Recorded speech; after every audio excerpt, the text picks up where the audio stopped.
Stuck on my pants. These pants are a little too long. I have to keep my voice down because mom is sleeping in the next room and she can basically hear everything that I'm saying. Um, it's been a long time since I've been back here. Just came in to read you a little bit of this. Um, so get rid of the bonnet for a second. Otherwise, die.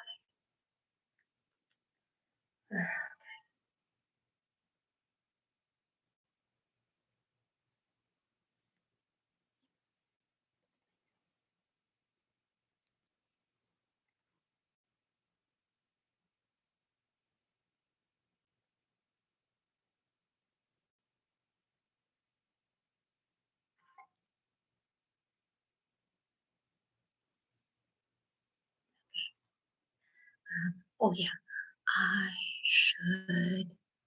Um,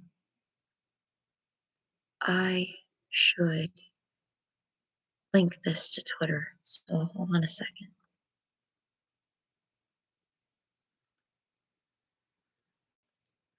I link this.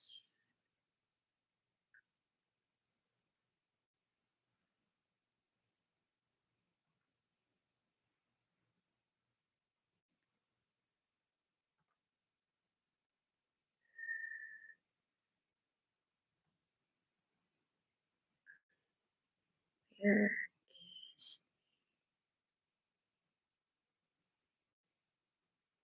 is the link? Chat.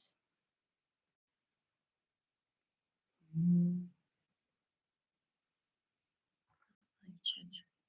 Save. Yes, I'm just gonna have to copy and paste the um the link that's already on my studio. Wonder if it'll actually work. Um,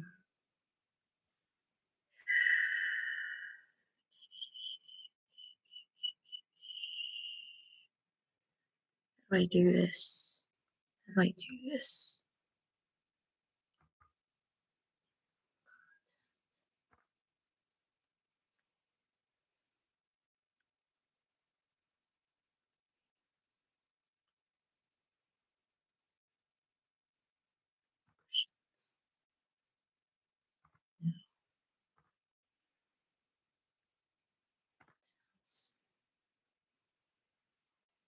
Ah, there's the link. And copy very quietly. I know how to move the computer screen just a moment.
I think that's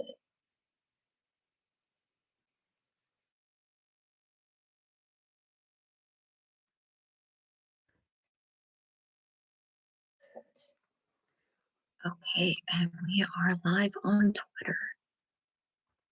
I still can't figure out how to do Twitter live because apparently you need to um need to have a smartphone in order to do Twitter live. You can't do Twitter live on a computer. And this is the piece of shit phone I have.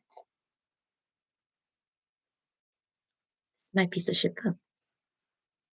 Although it's actually better than my old phone because it's got more keys on it and I'm able to tweet and text things and call from this phone, but it has no internet access. So only it does talk and text, honestly.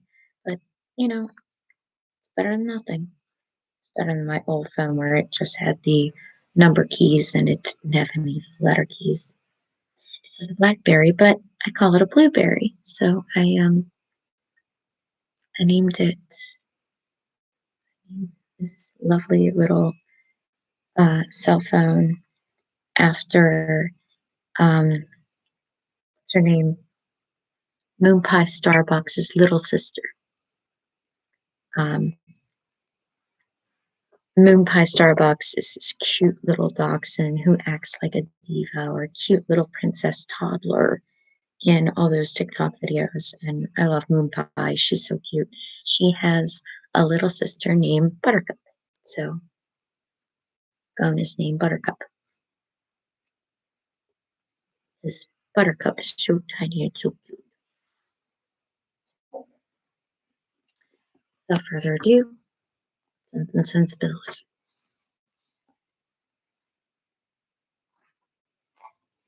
And I will let you know uh, at the end of this stream why I'm reading this book to you and not just any Jane Austen book. This is my first time reading to you in a video like this. And I'll explain later why I had to take a sabbatical from tweeting all the time on Twitter, why I had to take a break from YouTube Studio and live streams, and a really, really big lesson I had to learn in trying to take a break from WordPress. And it hit me square in the face. On New Year's Eve, December 31st, I do address it in the description. So if you want to read that first, then that gives you a better understanding. So here's Sense and Sensibility. Chapter 1.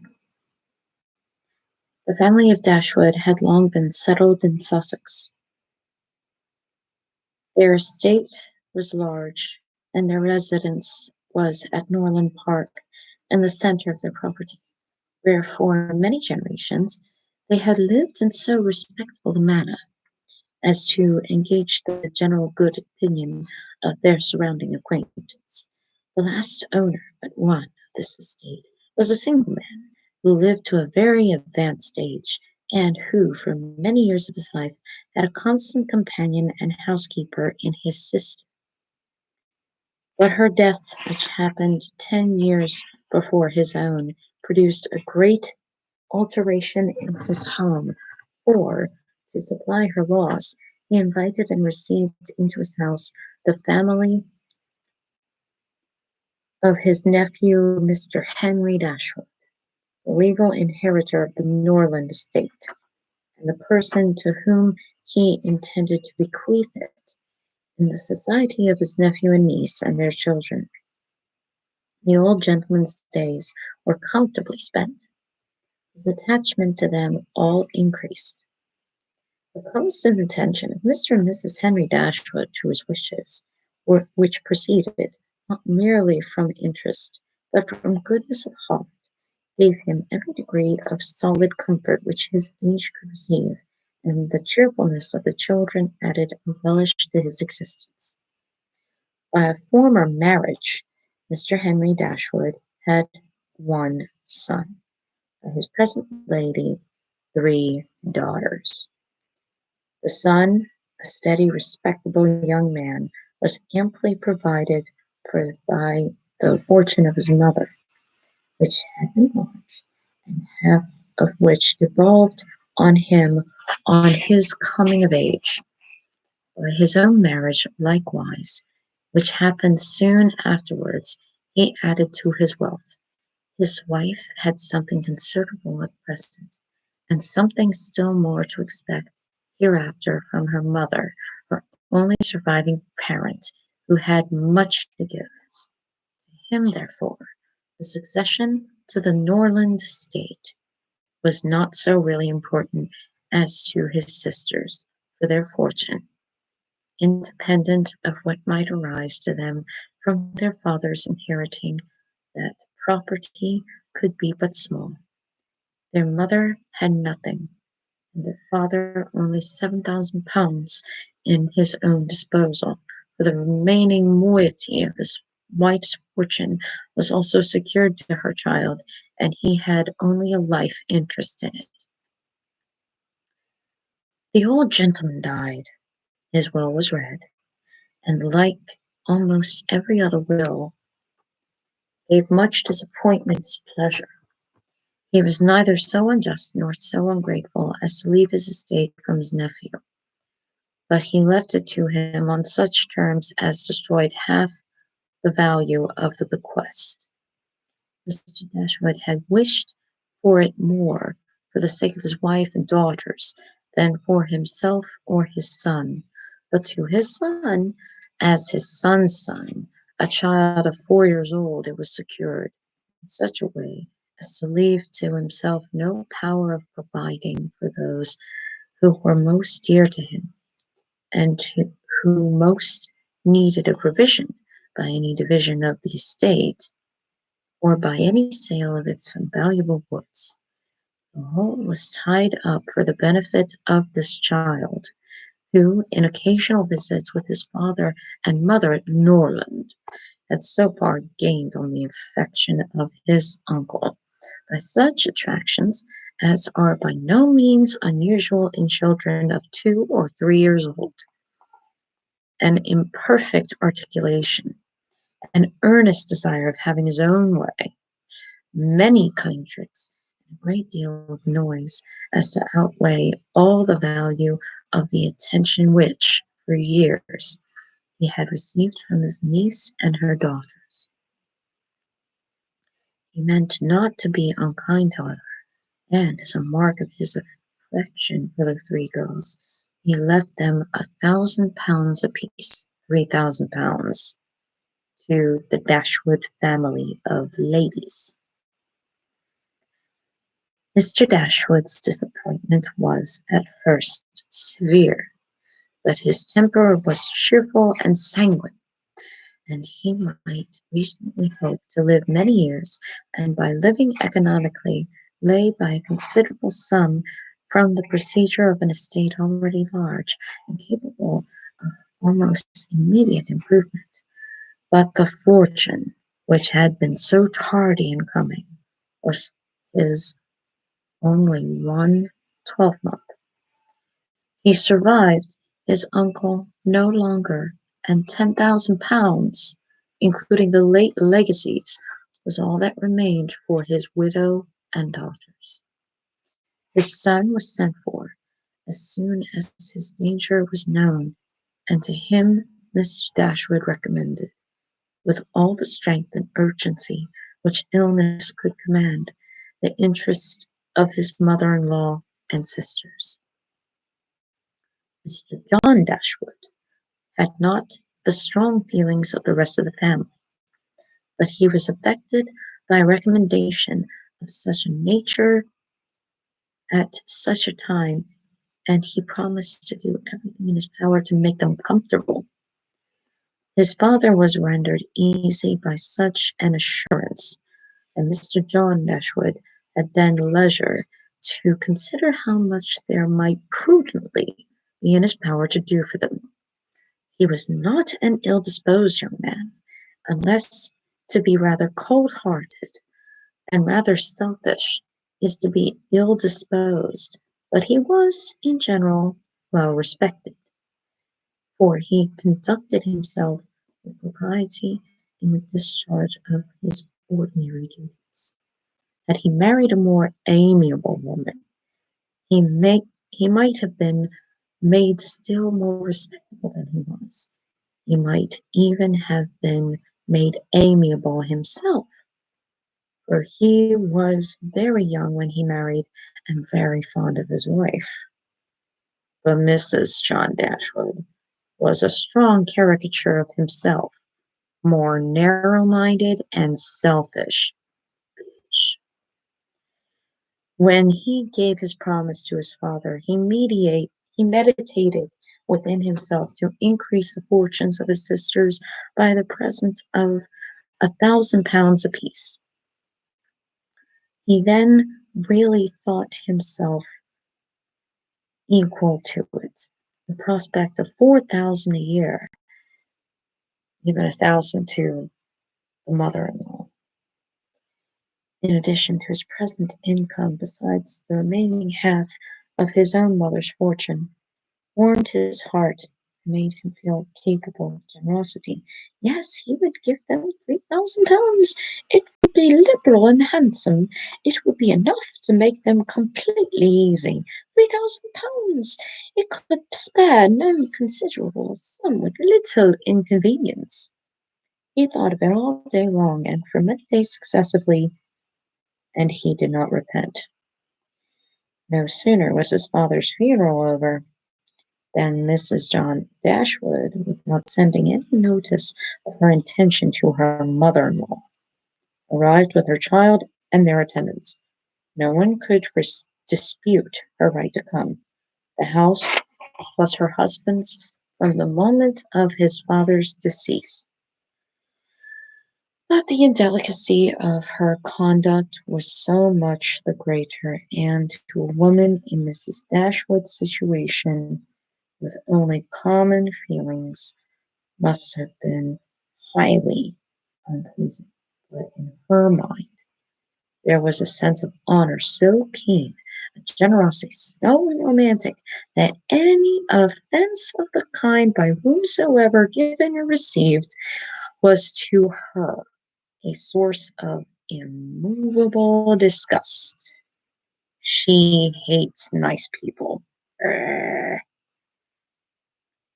Hate this woman. Mrs. John Dashwood had never been a favorite with any of her husband's family, but she had no opportunity till the present of shewing them with how little attention to the comfort of other people she could act when occasion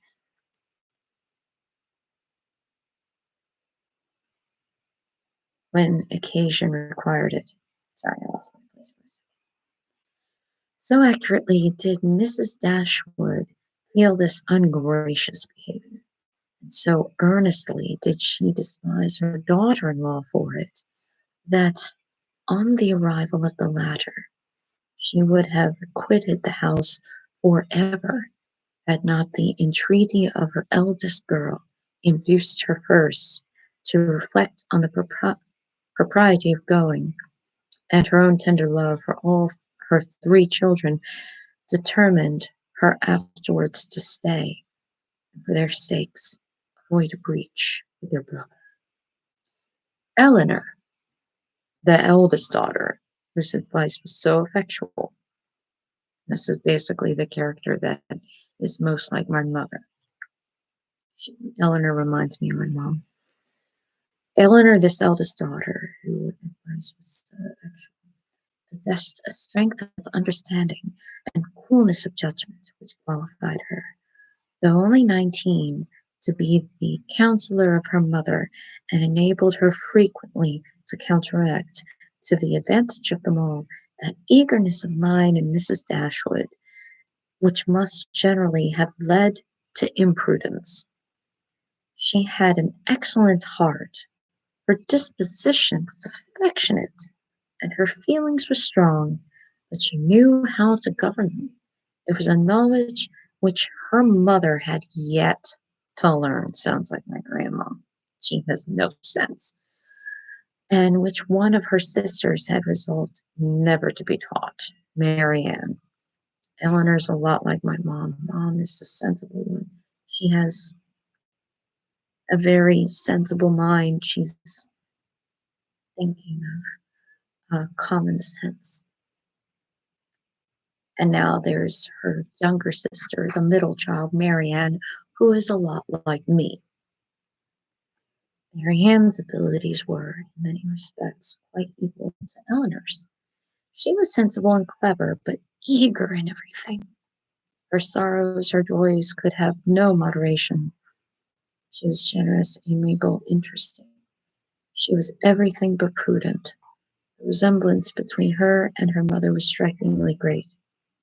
Eleanor saw with concern the excess of her sister's sensibility, but by Mrs. Dashwood it was valued and cherished. They encouraged each other now in the violence of their affliction. The agony of grief which overpowered them at first was voluntarily renewed, was sought for, was created again and again. They gave themselves up wholly to their sorrow, seeking increase of wretchedness in every reflection that could afford it, and resolved against ever admitting consolation in the future. Eleanor, too, was deeply afflicted, but still she could struggle, she could exert herself, she could consult with her brother, could perceive her sister-in-law on her arrival and treat her with every proper attention, and could strive to rouse her mother to similar exertion and encourage her to similar forbearance. Just like my mom. Margaret, the other sister, was a good-humored, well-disposed girl, but as she had already imbibed a good deal of Marianne's romance, without having much of her sense, she did not, at 13, bid fair to equal her sisters at a more advanced period of life. That's the youngest. If you've ever seen the movie Sense and Sensibility from the 1990s that starred um, Emma Thompson, Kate Winslet, and the late, great Alan Rickman. Margaret is the tiny little girl who's shy and modest, but has a little bit of both sisters. She's very smart. She has a lot of sensibility, but she's very shy because she doesn't want to dawdle in the affairs of the adults, especially since she's 13 years old. And she prefers to look at maps and atlases. She loves maps.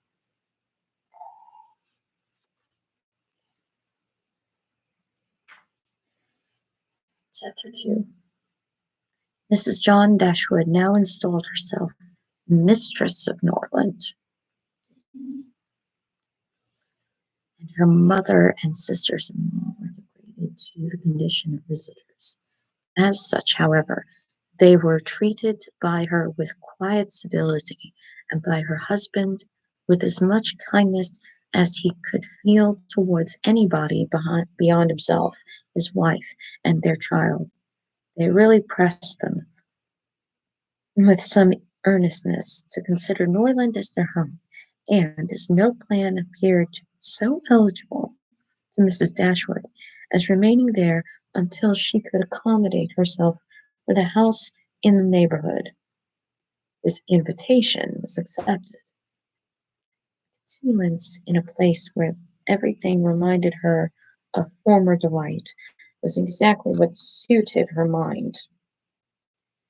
In seasons of cheerfulness, no temper could be more cheerful than hers, or possess in a greater degree that sanguine expectation of happiness which is happiness itself. But in sorrow she must be equally carried away by her fancy, and as far beyond consolation as in pleasure she was beyond alloy. Mrs. John Dashwood did not at all approve of what her husband intended to do for his sisters. To take £3,000 from the fortune of their dear little boy would be impoverishing him to the most dreadful degree. She begged him to think again on the subject. How could he answer it to himself to rob his child, and his only child too, of so large a sum?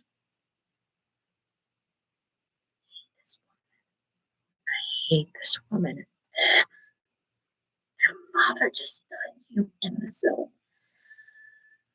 And what possible claim could the Miss Dashwoods, who were related to him only by half-blood, which she considered as no relationship at all, have on his generosity to so large an amount?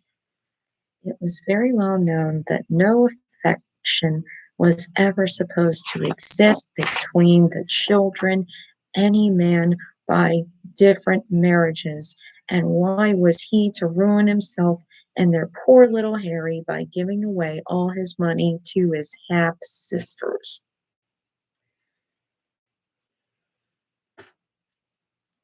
I hate Mrs. Dashwood. Such a bitch. It was my father's last request to me, replied her husband, that I should assist his widow and daughters. He did not know what he was talking of, I dare say 10 to 1, but he was light-headed at the time. Had he been in his right senses, he could not have thought of such a thing as begging you to give away half your fortune from your own child. He did not stipulate for any particular sum, my dear Fanny. He only requested me, in general terms, to assist them, and make their situation more comfortable than it was in his power to do. Perhaps it would have been as well if he had left it wholly to myself. He could hardly suppose I should neglect them, but as he required the promise, I could not do less than give it.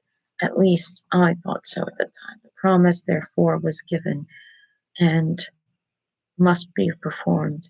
Something must be done for them whenever they leave Norland and settle in a new home. Well, then, let something be done for them, but that something need not be £3,000. Consider, she added, that when the money is once parted with, it can never return. Your sisters will marry, and it will be gone forever, if indeed it could ever be restored to our poor little boy. Why, to be sure, said her husband very gravely, that would make a great difference. The time may come when Harry will regret that so large a sum was parted with. If he could have a numerous family, for instance, it would be a very convenient addition. To be sure it would.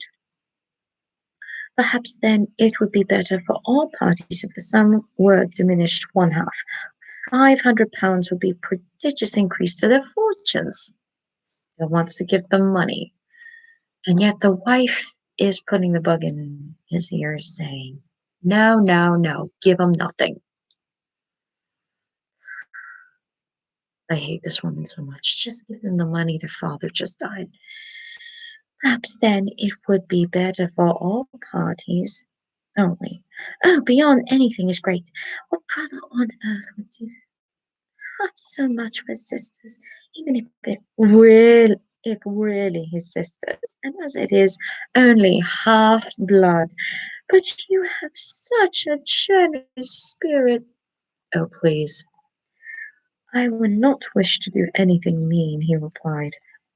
One had rather, on such occasions, do too much than too little. No one, at least, can think I have not done enough for them. Even themselves, they can hardly expect more. There's no knowing what they may expect, said the lady. But we are not to think of their expectations. The question is what you can afford to do. Certainly, and I think I may afford to give them £500 apiece. As it is, without any addition of mine, they will each have above £3,000 on their mother's death. Very comfortable fortune for any young woman. To be sure it is, says the wife. And indeed, it strikes me that they want no addition at all.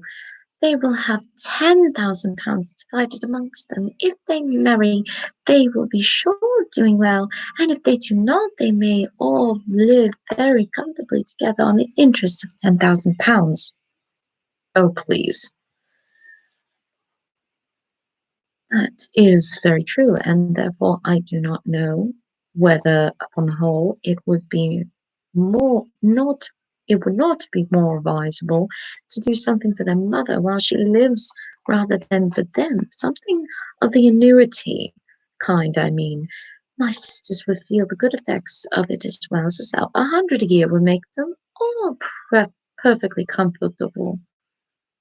The husband is trying to reason with the wife, trying to God. Her husband is just trying as hard as he can to make her happy. And she's like, no, no, no, no, no, no, no. Give them nothing. Give them nothing. I want the money all to myself because I'm a rich bitch. Ugh, hate this woman. Jane Austen is really, really good with her words. I love Jane Austen.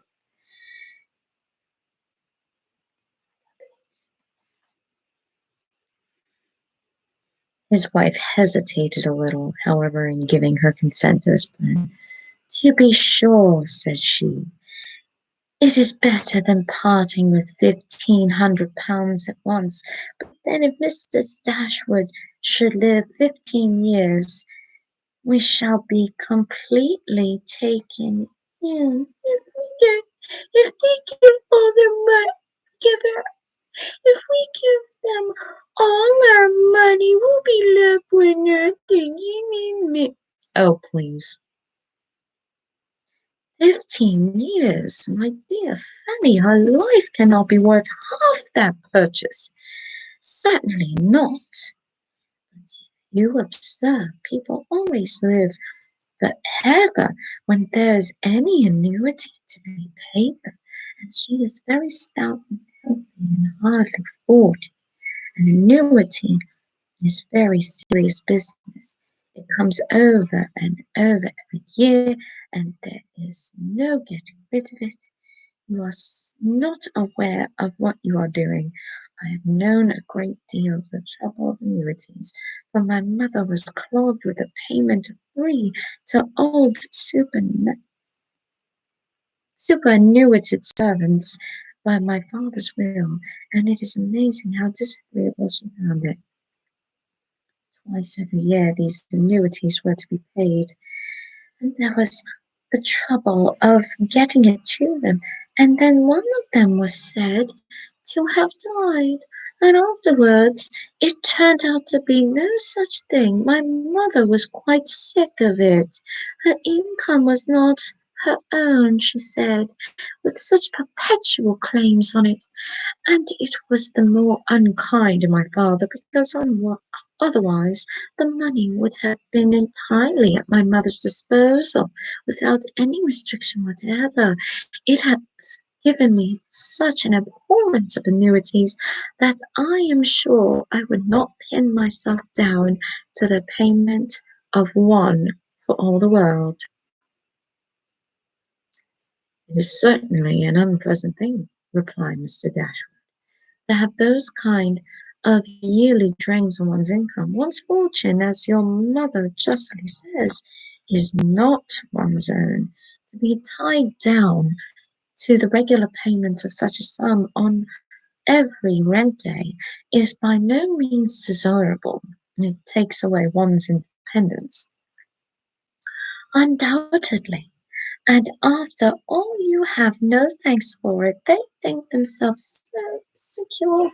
You do no more than what is expected, and it raises no gratitude at all. If I were you, whatever I did should be done at my own discretion entirely. I would not bind myself to allow them anything yearly. It may be very inconvenient some years to spare 100 or even £50 from our own expenses. I believe you are right, my love. It will be better that there should be no annuity in the case. Whatever I may give them occasionally will be of far greater assistance than a yearly allowance. So they decided to give the Dashwood sisters nothing. The women get nothing, and Henry and John Dashwood takes it all because of the stupid wife. Oh, because they would only enlarge their style of living if They felt sure of a larger income and would not be sixpence the richer for it at the end of the year. It will certainly be much the best way. A present of £50 now and then will prevent their ever being distressed for money, and will, I think, be amply discharging my promise to my father. To be sure, indeed, to say the truth, I am convinced within myself that your father had no idea of your giving them any money at all. The assistance he thought of, I dare say, was only such as might be reasonably expected of you, for instance, such looking out a comfortable small house for them, helping them to move their things, and sending them presents of fish and game and so forth whenever they are in season. I'll lay my life that he meant nothing farther indeed. It would be very strange and unreasonable if he did.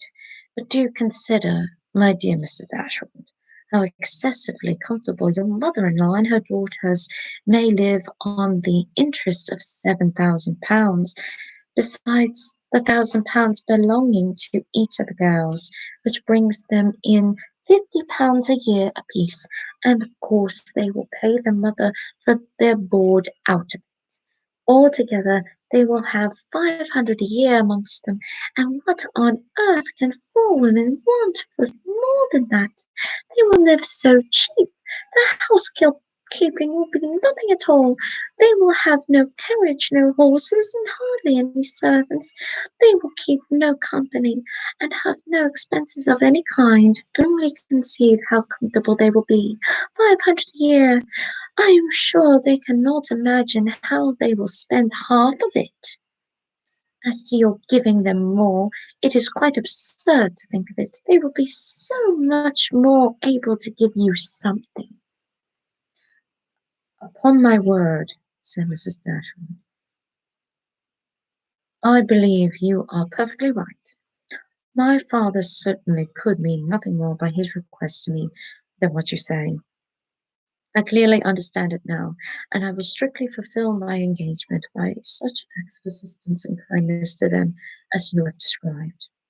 When my mother moves into another house, my services shall be greatly given to accommodate her as far as I can. Some little present of furniture, too, may be acceptable then. Certainly, returned Mrs. John Dashwood. But, however, one thing must be considered. When your father and mother moved to Norland, though the furniture of Stanhill was sold, all the china, plate, and linen was saved, and now is left to your mother.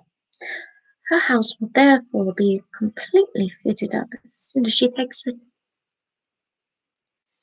That is a material consideration, undoubtedly, a valuable legacy indeed, and yet some of the plate would have been a very pleasant addition to our own stock here.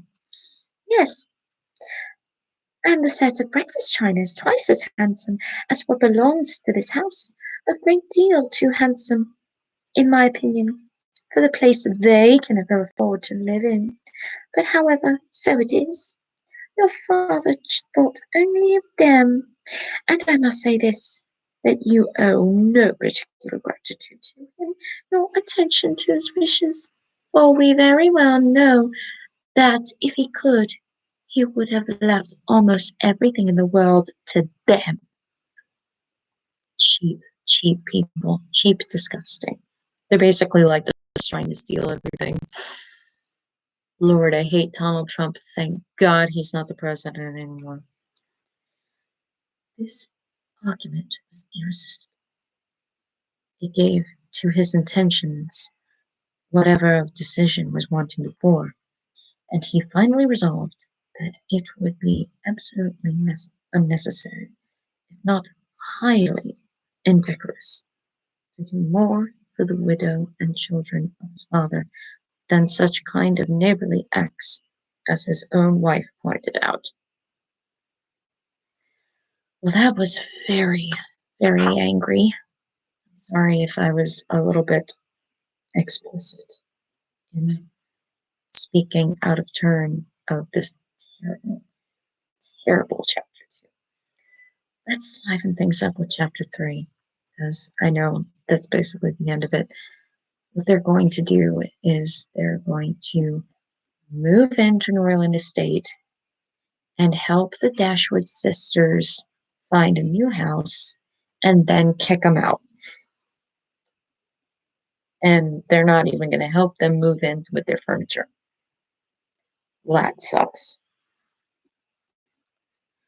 Chapter 3.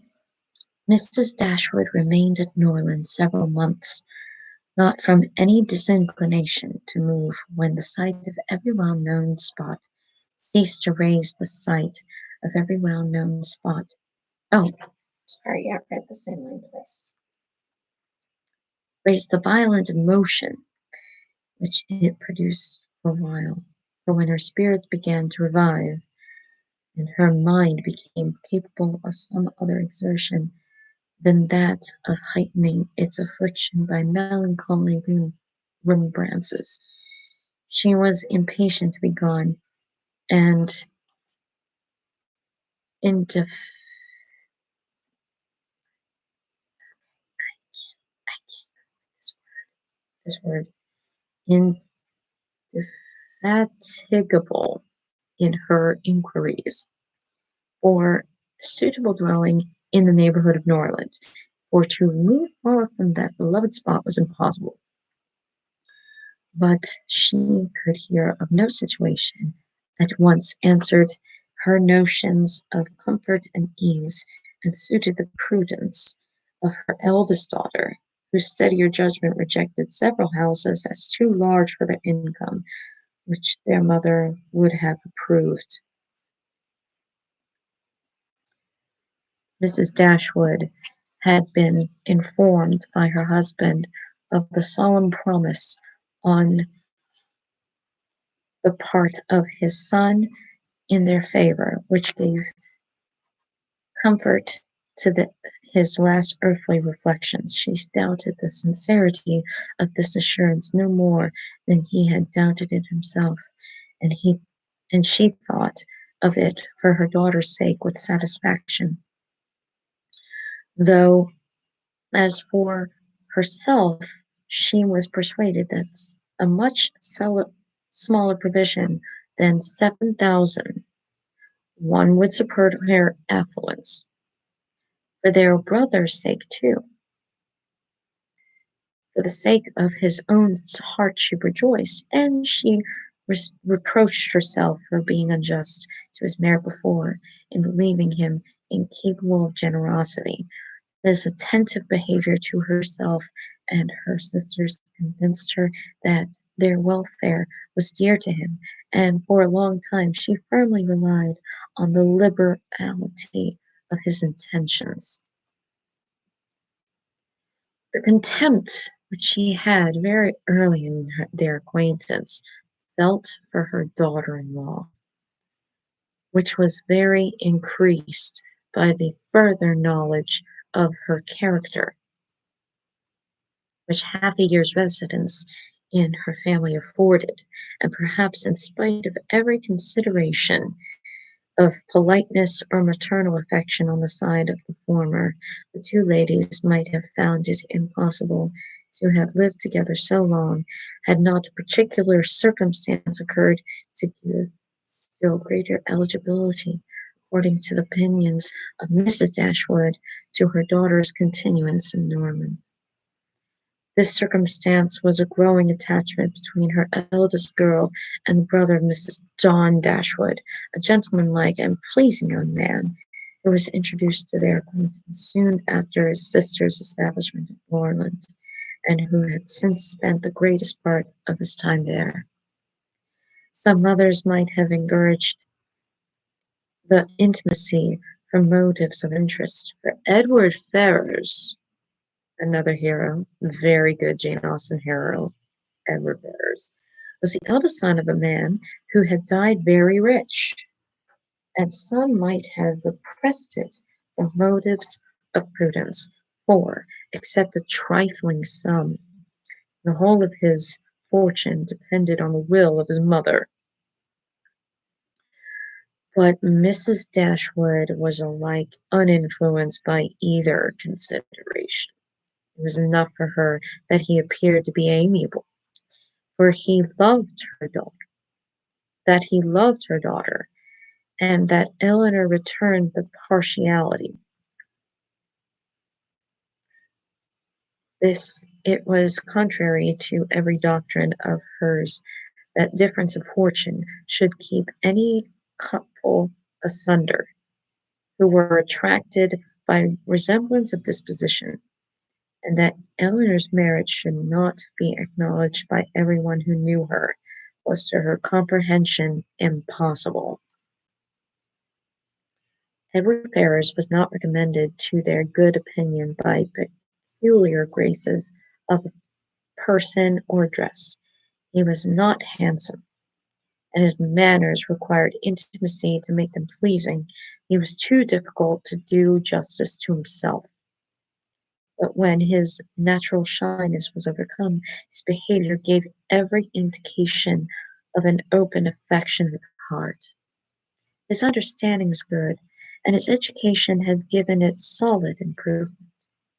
But he was neither fitted by abilities nor disposition to answer the wishes of his mother and sister, who longed to see him distinguished as they hardly knew what. They wanted him to make a fine figure in the world in some manner or other. His mother wished to interest him in political concerns, to get him into Parliament, lawyer, barrister, or to see him connected with some of the great men of the day. Mrs. John Dashwood wished it likewise. But in the meanwhile, till one of these superior blessings could be attained, it would have quieted her ambition to see him driving a barouche. But Edward had no turn for great men or barouches. All his wishes were centered in domestic comfort and the quiet of private life. Fortunately, he had a younger brother who was more promising. Hmm. Edward had been staying several weeks in the house before he engaged much of Mrs. Dashwood's attention, for she was at the time in such affliction as rendered her careless of surrounding objects. She saw only that he was quiet and unobtrusive, and she liked him for it. He did not disturb the wretchedness of her mind by ill-timed conversation. She was first called to observe and approve him farther by a reflection which Eleanor chanced one day to make on the difference between him and his sister. It was a contrast which recommended him forcibly to her mother. "It is enough," said she, "to say that he is unlike Fanny is enough. It implies everything amiable. I love him already." "I think you will like him," said Eleanor. "You know more of him." "Like him!" replied his mother with a smile. "I can feel no sentiment of approbation inferior to love. You may esteem him. I have never yet known what it was to separate esteem and love." Mrs. Dashwood now took pains to get acquainted with him. Her manners were attacking and soon banished this reserve. She speedily comprehended all his merits. The persuasion of his regard for Eleanor perhaps assisted her penetration, but she really felt assured of his worth, and even quietness of manner which militated against all her established ideas of what a young man's address ought to be, was no longer uninteresting when she knew his heart to be warm and his temper affectionate. No sooner did she perceive any symptom of love in his behaviour to Eleanor, than she considered her serious attachment as certain, and looked forward to their marriage as rapidly approaching. "In a few months, my dear Marianne," said she, "Eleanor will in all probability be settled for life. We shall miss her, but she will be happy. Oh, mamma, how shall we do without her? My love, it would be scarcely a separation. We shall live within a few miles of each other, and shall meet every day of our lives. You will gain a brother, a real affectionate brother. I have highest opinion in the world of Edward's heart. But you look grave, Marianne. Do you disapprove your sister's choice? Perhaps, said Marianne. I may consider it with some surprise. Edward is very amiable, and I love him tenderly, but yet he is not the kind of young man. There is something wanting. His figure is not striking, and it has none of that grace which I should expect it in the man who could seriously attach my sister. His eyes want all that spirit, that fire, which at once announce virtue and intelligence. And besides all this, I am afraid, mamma, he has no real taste. Music seems scarcely to attract him, and though admires Eleanor's drawings very much, it is not the admiration of a person who can understand their worth.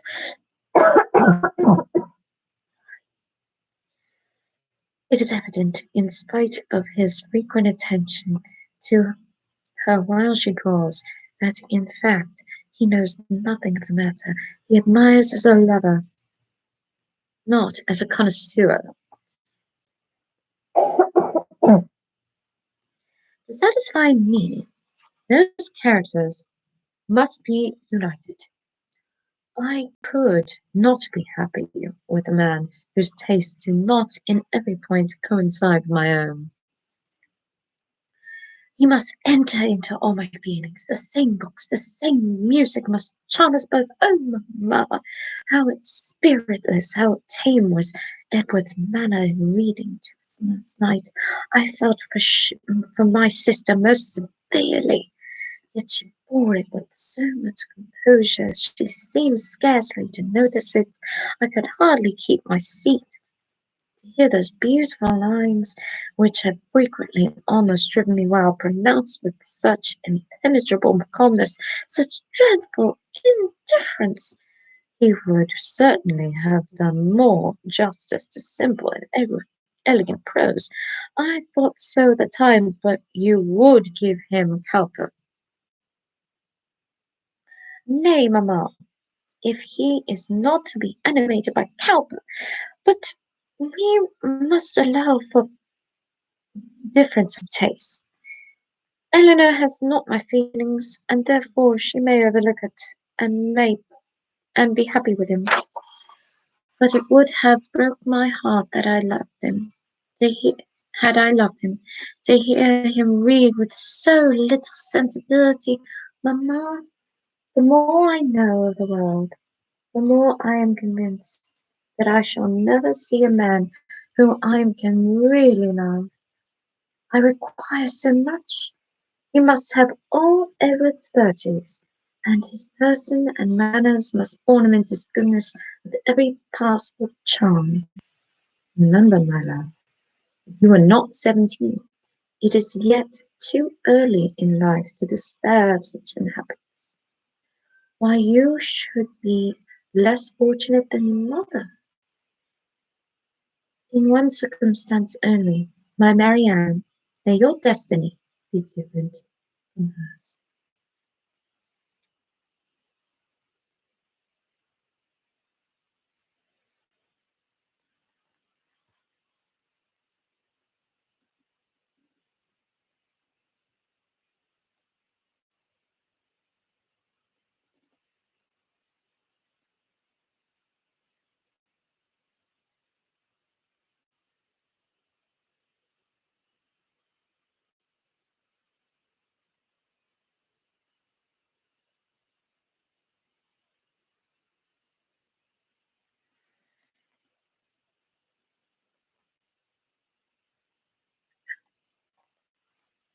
Love you forever and a day, Dad. I miss you.